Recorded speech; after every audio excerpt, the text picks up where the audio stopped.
Welcome back. Democrats and Republicans alike are amping up the rhetoric on medicare, as some have called it. But now even former President Bill Clinton is getting in on it.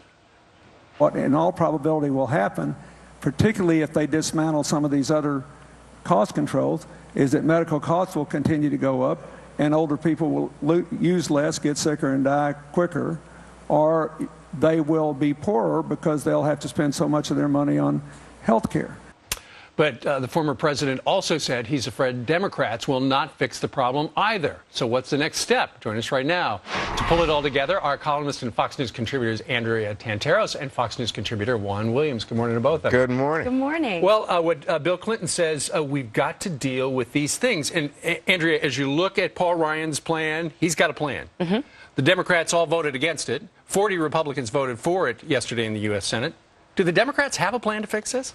Democrats have already voted, and I don't know why Republicans aren't sticking it to them on this. Democrats have already voted to cut Medicare. They did it under Obamacare. They cut $500 billion from Medicare Advantage. That's how they're going to... That was then. This is now. But you know what that's going to do, Steve? It's going to stop reimbursements to doctors and to hospitals, and then doctors are going to stop treating Medicare patients.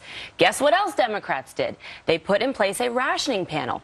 Juan, 15 unelected bureaucrats that can't be sued. This is Obama's rationing board, and they get to make decisions on end-of-life care. It's just like the National Institute for Clinical Excellence, which isn't so nice, that's an oxymoron, in England, which limits drugs. I'm so it disappointed. Keeps costs down. I'm so disappointed Juan, this morning. Democrats even are against this rationing panel. Let me say, this comes from the people who were pushing death panels. This comes from the people who had no health care plan of their own.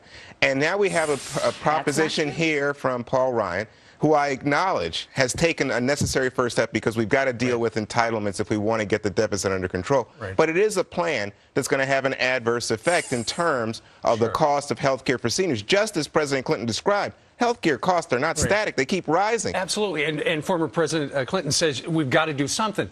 But the Democrats so far, they realize it's to our political advantage. Correct. So let's go ahead and put this on the Republicans. They're trying to get rid of, they're trying to throw grandma under the bus. Well, I think to their advantage. I think that clearly what happened in that New York State congressional race proved that it is to the Democrats' advantage. The Democrats can make hay ignore on the it. problems. But I think that clearly Medicare was the issue, Steve. I don't think there's any doubt about it. But I think the second thing to say is here that when you look at the political advantage, the political positioning on this, I think the Democrats feel like, you know what, we took quite a beating in 2010.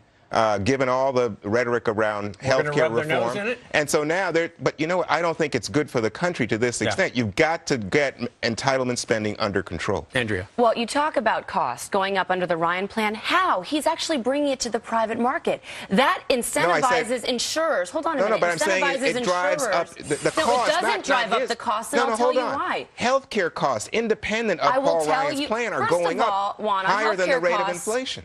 Have spiked since Obamacare was passed. Premiums have gone through the roof. Come on. What Ryan's plan does is he puts it in the hands of insurers, and he says, compete against each other. Oh, yeah. And those are the people who haven't been insuring people. They're going to offer the best. Those are the ones who've been driving up costs. Come on, Andrea. And you know what? You talk about this panel. What about reasonable people trying to help folks decide how to handle end-of-life issues? And you call it... Let me ask you a quick question. Why are Democrats opposed to it? Opposed to it because it's not... Why don't the Democrats have a plan? Well, yeah, exactly. Well, that's a fair question, but it's not a fair question to suggest, not a problem with Paul Ryan's plan. Still, seniors aren't stupid. We need a plan. Somebody's got to do something about it. It's spirited debate. Thank you, very much, sir. Juan and Andrea, for joining us live.